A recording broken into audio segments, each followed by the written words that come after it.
afternoon, we are going to cease day-to-day operations within the office. Now, what does that mean? First of all, what that means is we're going to have a limited presence in the office during the week. We will have people here Wednesday mornings. I will be here, David will be here, Amy will be here, Lacey will be here. There's some work that still needs to be done that will go on. Lacey's going to continue to meet our financial obligations, payroll, pay bills, all those different things, make the weekly deposits. That will continue on like normal. Amy will be sending email updates out, checking voicemails, checking the mail, things of that nature. We'll also have people in the office on Fridays. Amy will continue to kind of check on things, but it will be limited, and it certainly will not be all day. So there will be a limited presence in the office. But I want to encourage you to continue to contact me. I have my cell phone on with me constantly. It's always on and it's always near me. So feel free to call me on my cell phone should you need anything.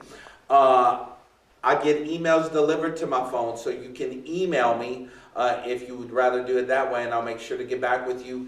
Amy gets her emails delivered to her phone, so if you need to send her something, you can continue to do that. So you can continue to get in contact with us despite this shutdown.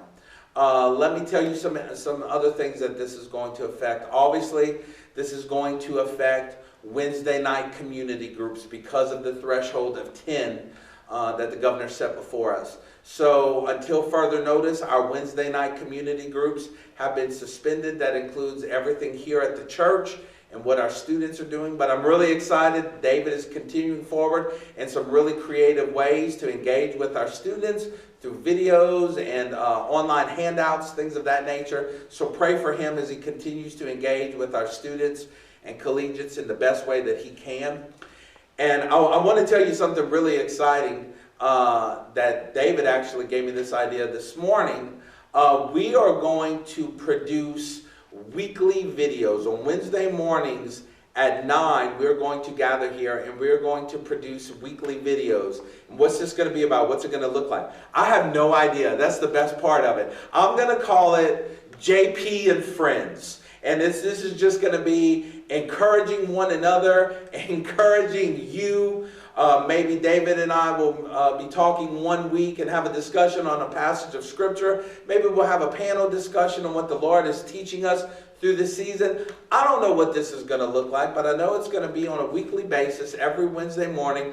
We're going to pump it out to you so you can be encouraged. And one thing that we're encouraging you to do, send us, if you have time and if the Lord moved you, send us brief videos of what the Lord's teaching you through this period, through this season of silence in a lot of ways. What's the Lord dealing with you on? What's he teaching you? How are you becoming closer to him? How is he drawing you more to him? Send us those brief videos, no more than 1 minute long. Send us those videos through email, through Amy's email, ubc@ubcthibodeau.net. We will include them on our weekly videos. And so it's just a way to encourage one another.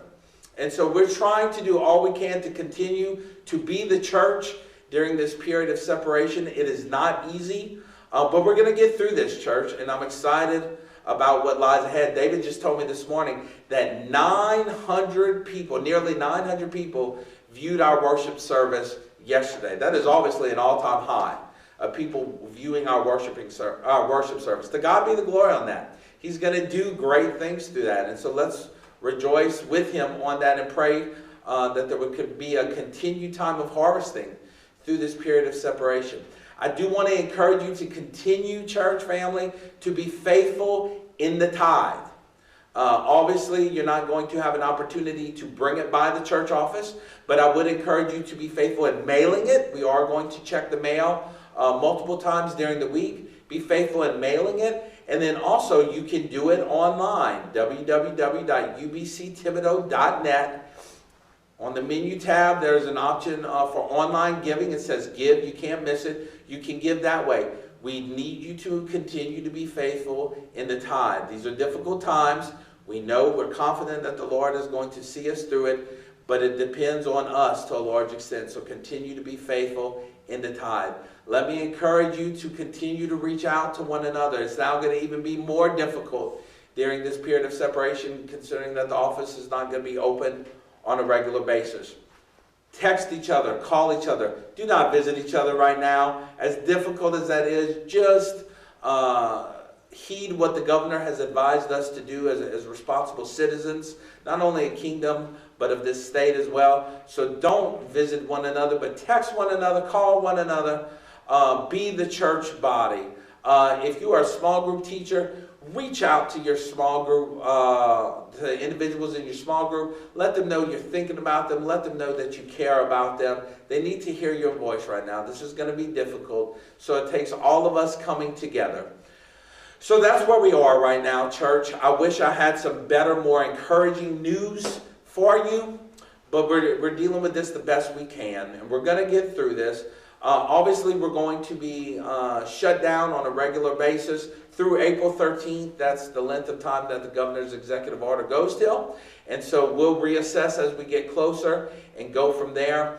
But we know that this is going to be at least a 3-week period. But I want to encourage you something I read in my devotional this morning. I just want to share with you.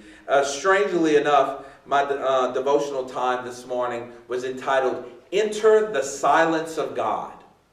And I told you yesterday in our worship service that the hardest thing to deal with was the silence. And that's going to be even more difficult as we won't have a regular full staff here in the office. That's going to be a difficult thing to deal with. But I want to remind you that God speaks loudest in the silence. And I took this quote away from my devotional this morning, and I want to share it with you. A season of silence is the best preparation for speech with God.